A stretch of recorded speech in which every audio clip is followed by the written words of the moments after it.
శ్రీ విఘ్నేశాయ నమః. శ్రీ గురుభ్యో నమః. మహాసరస్వతి నమః. నమస్కారం అండి. ఎలా ఉన్నారు? ఈరోజు మిథున రాశి వారికి ఆగస్టు మాసంలో ఎలా ఉండబోతుంది అనే అంశం గురించి మాట్లాడుతున్నానండి.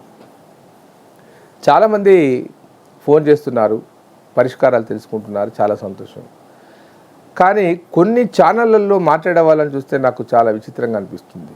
ఈ పని చేయండి, కోటీశ్వరులు అయిపోతారు, ఖచ్చితంగా జ్యోతిష్యాన్ని వదిలేస్తాను, ఇవి చేస్తాను, అవి చేస్తాను, మీరు కోటీశ్వరులు ఖచ్చితంగా అయిపోతారు, ఇలా మాట్లాడుతూ ఉంటే చాలా బాధేస్తుంది.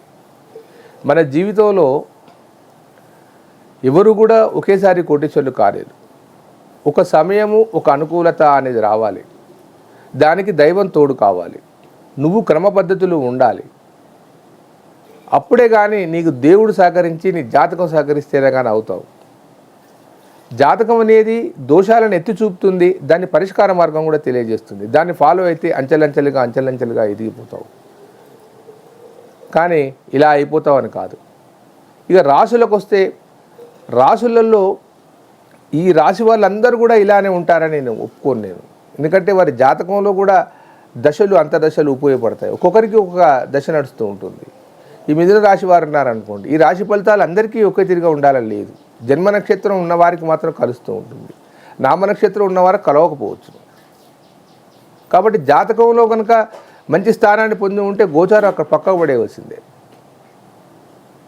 ఏది ఏమైనప్పటికీ జాతకంని మించింది ఇంకొకటి లేదు. దాన్ని సరిగ్గా కనుక పరిశీలింపజేస్తే మనకు ఇలా జరుగుతుంది అని తెలుసుకోవచ్చు. దాని పరిష్కార మార్గం వెళితే అయిపోతుంది. ముందు గొయ్యిన సంగతి తెలిస్తే గొయ్యి దాటే ప్రయత్నం చేస్తాం, కానీ గొయ్యిలో పడం కదా. అదే కదా జ్యోతిష్యం చెప్పేది. బాబు, ఈ సమయం మంచిది కాదు, నీకు ఈ సమయంలో నువ్వు చేయకూడదు, ఈ సమయంలో బాగా ఉంది చేయండి అని చెప్పేది, సూచించేదే జ్యోతిష్యం. వందల సంవత్సరాలు, వేల సంవత్సరాల నుంచి ఎంతోమంది దీన్ని ఆధారంగా చేసుకొని ఎప్పుడెప్పుడు ఏ పనులు చేయాలి, ఎప్పుడెప్పుడు చేస్తే బాగా ఉంటుందని తెలుసుకొని వాళ్ళు బాగా అభివృద్ధి చెందారు. ఇది నిజం. కానీ ఇట్లా కాగానే ఇది చెయ్యి నువ్వు కోటీశ్వరుడు అయిపోతావు, అది చెయ్యి నువ్వు కోటీశ్వరుడు అయిపోతావు, ఇది కాదు, ఏది కాదు. అన్నిటికీ సర్వేశ్వరుడు ఉన్నాడు. నీ కర్మఫలం ఉంటుంది. గత జన్మలో నువ్వు చేసిన కర్మను అనుభవించక తప్పదు. అది జ్యోతిషమే చూపెడుతుంటుంది. నీ గత జన్మలో ఏదైతే కర్మ ఉంటుందో ఈ కర్మానుసారంగా శనీశ్వరుడు కానీ, రాహువు కానీ, కేతువు కానీ నేను ఇబ్బంది పెడతారు. ఇదేదో నీ మీద పగబట్టి రాహుకేతులు చేయట్లేదు. అది గత జన్మలో ఉన్న పనులన్నింటినీ, నువ్వు చేసిన పాపాలన్నింటినీ రాహుకేతువులు శని రూపంలో నీకు వచ్చేసి చేస్తూ ఉంటారు. అదే జ్యోతిష్యం. ఇకపోతే ఈరోజు మిథున రాశి వారికి ఎలా ఉండబోతుందో. మిథున రాశి వారికి మృగశిర 2 పాదాలు, ఆరుద్ర 4 పాదాలు, పునరసు 3 పాదాలు, ఈ మొత్తంగా కలుపుకుంటే మిథున రాశి అవుతుంది. దీని అధిపతి వచ్చేసి బుధుడు బుద్ధిజీవి.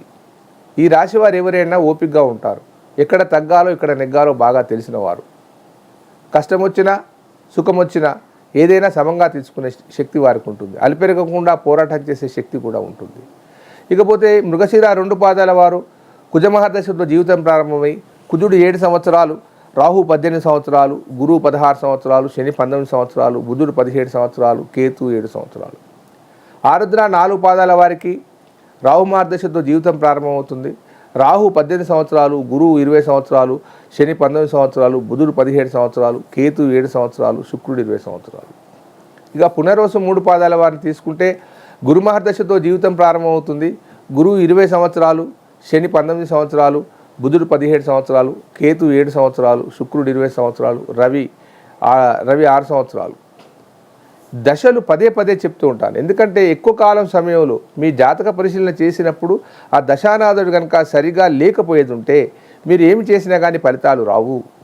గోచారం అనేది 45 రోజులు, సంవత్సర కాలము, ఎక్కువైతే 2.5 సంవత్సరాలు శని భగవానుడు, కానీ మిగతాయి కాదు. ఈ ఆగస్టు మాసంలో వృషభ రాశి వారికి ఎక్కువగా గ్రహాలు ఏవీ కలిసి రావట్లేదు. కేవలం ఒక శుక్రుడే మాత్రం 2వ వెంట ఉన్నాడు. మిగతా గ్రహాలన్నీ కూడా అనుకూలంగా ఏవీ లేవు. చెడుగా లేవు, మంచిగా లేవు. కాకపోతే శుక్రుడు 2వ వెంట ఉండడం కారణం చేత విందులు, వినోదాలు, కొద్దిగా జేబులో డబ్బులు, బీరువాలో డబ్బులు కాదు, జేబులోనే అంత మాత్రమే ఉంటాయి. కానీ ఎవరికి ఇచ్చేంత కానీ నువ్వు విలాసవంతంగా ఖర్చు పెట్టేంత మాత్రం కాదు. కాకపోతే నువ్వు ఖర్చు పెట్టకుండా కానీ ఏదో విందులు, వినోదాలకు బాగా జరుగుతావు, పెళ్ళిళ్ళకు తిరుగుతావు, ప్రవచనాలు తిరుగుతావు, బతులు తిరుగుతావు, అన్నీ జరుగుతాయి. బిజినెస్ మాత్రం అంతంత మాత్రంగానే నడుస్తుంది. మనసు ప్రశాంతంగా ఉంచాలనుకున్నా కానీ కొద్ది ఇబ్బందిదాయకంగానే ఉంటుంది. ప్రయాణాలు చేసేవారు మాత్రం జాగ్రత్తగా ఉండవలసిన అవసరం ఉంది. విద్యార్థులు బాగా శ్రమపడాలి. చిరు వ్యాపారులు నిరుత్సాహంలో ఉంటారు. ఈ నిరుత్సాహానికి భయపడకండి. ఒక నెల రోజులైతే మళ్ళీ మారిపోతుంది, మంచి రోజులు వస్తాయి. వివాహ విషయాలలో ఈ మిథునరాశి వారికి గురుబలం లేదు. వివాహాలు కావడం చాలా కష్టం, కొంత సమయం పడుతుంది, చాలా సమయం తీసుకోవాల్సిన అవసరం వస్తుంది. మీరు సంబంధాలు చూసినా కానీ సంబంధ బాంధవ్యాలు సరిగా కుదరవు. అబ్బాయిల విషయంలో నూతన ఉద్యోగాలు ప్రయత్నం చేసే విద్యార్థులే కానీ యువకులే కానీ వారు ఏదేమైనప్పటికీ ఉద్యోగ ప్రయత్నాలు చేస్తూ ఉంటేనే మంచిది. కానీ ఈ మాసంలో వస్తుందని మాత్రం నేను అనుకోవట్లేదు. జ్యోతిషము అనేది ఒక గణితానికి సంబంధించింది. గ్రహాల యొక్క దూరాన్ని, మనిషి యొక్క ప్రభావాన్ని లెక్కగట్టి చెప్పేది, అంచనా వేసేదే కానీ పరిపూర్ణంగా చెప్పేది మాత్రం కాదు. నేను ఇది చేస్తాను పో అని అన్నవాడు తప్పు. సుమారుగా చెప్పవచ్చును. ఒక 6 నెలల వ్యవధిలో, 2 నెలల వ్యవధిలో ఇది జరిగేది అది జరిగేది మనం అంచనా వేసి చెప్పవచ్చును. అంతేకాని ఖచ్చితంగా ఈ తారీఖు నాడు అయిపోతుంది అని అంటే అంత పెద్ద శాస్త్రజ్ఞులు ఎవరు లేరు. 28 సంవత్సరాలుగా జ్యోతిష్యములో న్యూమరాలజీలో కష్టపడుతున్నాను. ఎంతోమందికి సహాయం చేశాను. కొన్ని సందర్భాలలో ఫెయిల్ అయిన సందర్భాలు కూడా ఉన్నాయి. నా అంచనాలు మిస్ అయిన సందర్భాలు ఒప్పుకుంటాను అది. కానీ ఎక్కువ శాతం నేను సక్సెస్లో ఉన్నాను అంతే. వేలు దండుకొని లక్షల రూపాయలు తీసుకొని మోసం చేసే వ్యక్తిని కాదు. చదువుకున్నవాడిని, ఇంతో అంతో గ్రంథాలు చదివిన వాడిని, నిరంతరం చదువుతూ ఉన్నవాడిని. జ్యోతిష్యం ద్వారా ఏదైతే చెప్పదలుచుకున్నానో అదే చెప్తాను. కానీ మీరున్నారని 4 ఉంగరాలు ఉన్నాయని నేను ఇది కావాలని అది కావాలని చెప్పేవాడిని కాదు. ఖచ్చితంగా చెప్తున్నాను. ఇకపోతే న్యూమరాలజీ ప్రకారంగా పేరు మార్చుకోవాలనుకున్న వారికి వారి డేట్ ఆఫ్ బర్త్, వారి పేరు పంపిస్తే దానికి ఖచ్చితంగా మీకు కరెక్షన్ చేసి పంపిస్తాను. రెండవది ఏమిటంటే ప్రతి దానికి కొంత ఖర్చు ఉంటుంది. చాలామంది ఫోన్ చేసి అడుగుతున్నారు. ఏమని అడుగుతున్నారంటే, గురుగారు నాకు కుంభరాశి గురించి చెప్పండి అని. కుంభరాశి ఆల్రెడీ చెప్తున్నాను, అన్ని రాశులు చెప్తున్నాను, దానివల్ల ఉపయోగం లేదు. మీకు ఏదైనా మంచి పని కావాలనుకున్నప్పుడు నా సమయం వృధా చేసుకోకుండా, మీ సమయం వృధా చేసుకోకుండా చేయండి. చేసి దానికి నేను ఖచ్చితంగా సహాయం చేస్తాను. ఖచ్చితంగా ఇంతో అంతో ఫీజు అనేది ఉంటుంది. ఇంట్లో పని లేక పక్క గుళ్ళో అయ్యగారు ఉన్నా కానీ ఈరోజు మంచి రోజైనా అని నాకు ఫోన్ చేయడం ఎందుకు? అతను కూడా బ్రతకాలి కదా, అతను కూడా పురోహితుడు కదా. కాబట్టి గొప్ప విషయాలు ఏదైనా కష్టకాలం ఉన్నప్పుడు జాతక పరిశీలన కానీ ఏదైనా పరిష్కార మార్గానికి సంప్రదించండి.